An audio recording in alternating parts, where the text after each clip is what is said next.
প্রিয় ষষ্ঠ শ্রেণীর শিক্ষার্থীরা, তোমরা সবাই কেমন আছো? আশা করি ভালো আছো। আমি মোহাম্মদ সিফায়াত আছি তোমাদের সাথে। ইজি মেথডের পক্ষ থেকে তোমাদের সবাইকে সুস্বাগতম।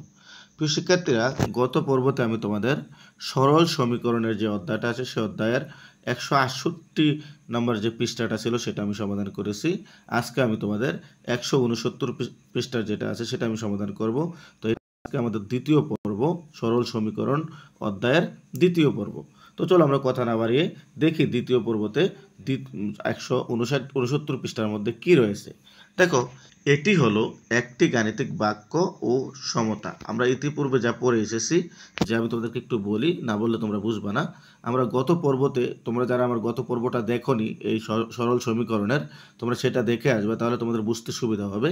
এখানে আমরা উপরে পেয়েছিলাম যে x + 2 তারপর হচ্ছে সমান সমান 5 পেয়েছিলাম। আমরা কীভাবে পেয়েছি সেটা তোমরা ওই পর্বটা দেখলে বুঝবা। তো এই কথাটাকে বলছে যে এটি হলো একটি গাণিতিক বাক্য ও সমতা, ঠিক আছে। আর সমান চিহ্ন সংবলিত গাণিতিক বাক্যকে আমরা সমীকরণ বলে থাকি। দেখো, তাহলে সমীকরণ কি? আমরা মূলত যেহেতু সরল সমীকরণের অধ্যায়, তাহলে আমরা কিন্তু সমান চিহ্ন দেওয়ার পর যে বাক্যটা আমাদের গঠন হয় সেটাকে কিন্তু আমরা সমীকরণ হিসাবে বলে থাকি। এখানে বলছে, দেখো, এখানে অজানা বা অজ্ঞাত রাশি এক্সকে চলক বলি। তাহলে আমরা দেখো, আমরা সবসময় জানি যে এক্স হচ্ছে চলক। আমি তোমাদের বীজগাণিতিক রাশির জগতের যেই অধ্যায়টা আছে সেই অধ্যায়তে চলক, ধ্রুবক এগুলো নিয়ে অনেকভাবে একদম খোলামেলা আলোচনা করেছি। তোমরা যারা আমার বীজগাণিতিক রাশির জগতের অধ্যায়টা দেখোনি, তোমরা দেখে আসবে। আশা করি যদি তোমরা দেখে আসো তাহলে চলক, ধ্রুবক এগুলা সম্পর্কে তোমাদের কোনো সমস্যা থাকবে না আশা করি। তারপর কি বলছে দেখো, সাধারণত ইংরেজি বর্ণমালার ছোট হাতের অক্ষরগুলোকে অজ্ঞাত রাশি বা চলক হিসাবে ব্যবহার করা হয়। ছোট হাতের যে ABC এগুলো আছে সেগুলোতে আমরা মূলত চলক হিসাবে ব্যবহার করি, যাদেরকে আমরা অজ্ঞাত রাশি বা চলক হিসাবে ব্যবহার করতে পারি।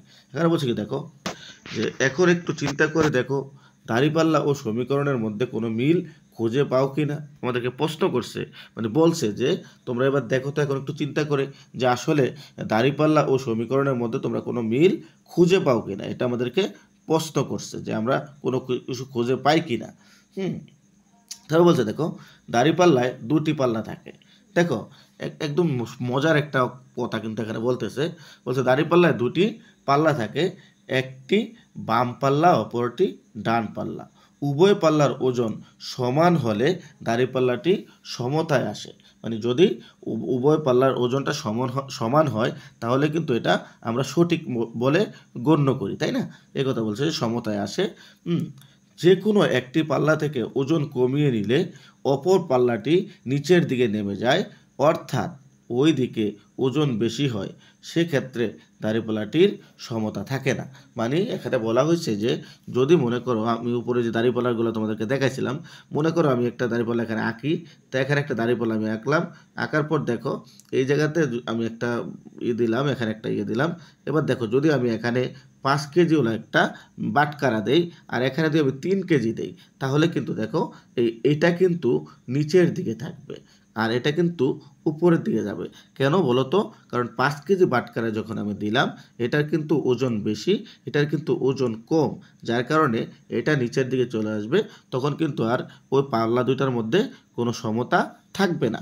আর যদি এখানেও 5 কেজি থাকে, এখানেও 5 কেজি থাকে, ফর এক্সাম্পল আমি কিন্তু উদাহরণস্বরূপ তোমাদেরকে বলতেছি, বা এখানে 10 কেজি থাকে, এখানে 10 কেজি থাকে, তাহলে কিন্তু ওই পাল্লাটা সমতল থাকবে, কারণ উভয় দিকে ওজন হচ্ছে সমান। আশা করি তোমরা এতটুকু বুঝতে পেরেছো। তারপর দেখো, এখানে এই কথা আসলে এখানে খুব সুন্দরভাবে তারা বুঝিয়ে দিয়েছে তোমাদেরকে। এখানে বলছে কি দেখো, ভেবে দেখো তো কি করলে দাঁড়িপাল্লাটিকে আবার সমতায় আনা যাবে। যেটা আমি এতক্ষণ বললাম, উভয় সাইডে সমান হতে হবে, তাইলে কিন্তু দাঁড়িপাল্লাটি সমতায় চলে আসবে। তারপর বলছি কি দেখো, তোমরা ঠিকই ভাবছো, দুটি কাজ করলে দাঁড়িপাল্লাটি সমতায় আনা যাবে। তাহলে দেখো দুটি কাজ কি এখানে বলা হয়েছে, দাঁড়িপাল্লাটি যে পাল্লা নিচে নেমে গেছে সেটি থেকে ওজন কমিয়ে, অথবা দাঁড়িপাল্লাটির যে পাল্লায় উপরে উঠে গেছে সে পাল্লাটিতে ওজন বাড়িয়ে।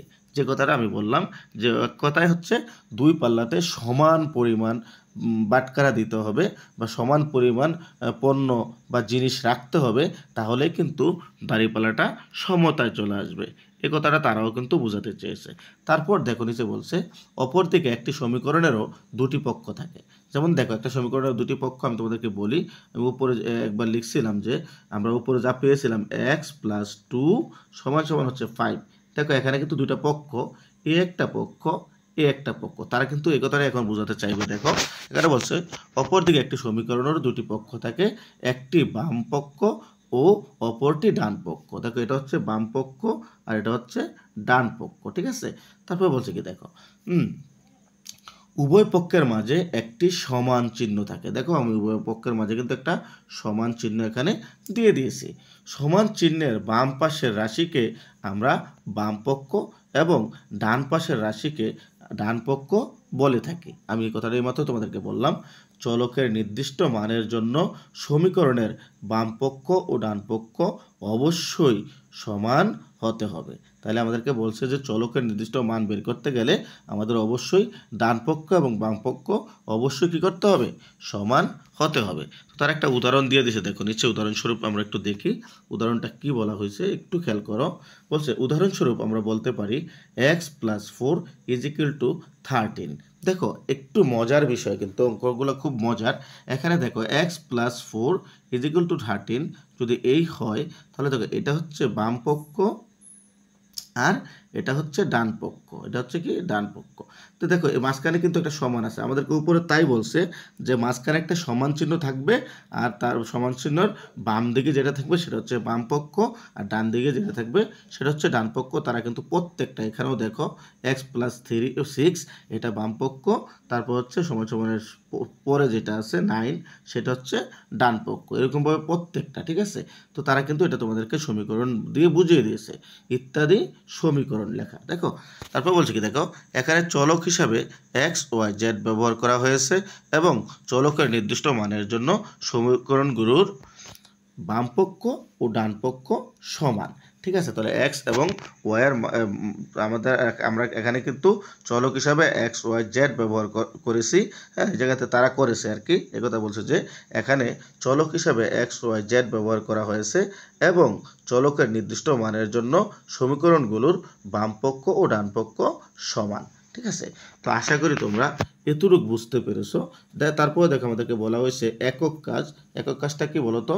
তোমরা প্রত্যেকে এক্স ওয়াই এবং জেড সংবলিত 5টি করে সমীকরণ লিখো। তো আমাদেরকে এখানে 5টা করে সমীকরণ যেরকমভাবে তোমাদের একটু দেখাই, যেহেতু তারা যেরকমভাবে দেখো একটা সমীকরণ লিখে দিছে, এ একটা দিছে, এ একটা দিছে, এ একটা দিছে, তারা কিন্তু 4টা লিখে দিয়েছে। তো তুমি তোমার মতো, কিন্তু তারা তাদের মতো লিখছে, তুমি তোমার মতো কিন্তু কি করতে হবে? এক্স ওয়াই এবং জেড ব্যবহার করে 5টি সমীকরণ তৈরি করতে বলছে। আসলে এটা একেবারে ইজি। তুমি মনে করো আমি এটা এই পর্বটা অবশ্যই তোমাকে পরবর্তী পর্বতে আমি করাবো, যেহেতু একক কাজ। তারপরে আমি তোমাদেরকে একটু বলেই দিই, সেটা হচ্ছে মনে করো আমি একটা সমীকরণ করলাম x plus 4 is equal two হচ্ছে 3, একটা সমীকরণ হয়ে গেল। আমি লিখলাম মনে করো Y 2y plus X is equal to 5, আরেকটা সমীকরণ হয়ে গেল। তো আমি লিখলাম মনে করো 5x plus 2 is equal two 3, আরেকটা সমীকরণ হয়ে গেল। তো এই যে এভাবে তোমরা 5টা সমীকরণ মূলত বের করতে বলছে, ঠিক আছে। তো আশা করি তোমরা এতটুকু বুঝতে পেরেছো। তো প্রিয় শিক্ষার্থীরা, আজ এই পর্যন্ত। তোমরা সবাই ভালো থাকো। তোমাদের সকলের সুস্বাস্থ্য কামনা করে আজকের মতো এখানেই বিদায় নিচ্ছি। আল্লাহ হাফেজ।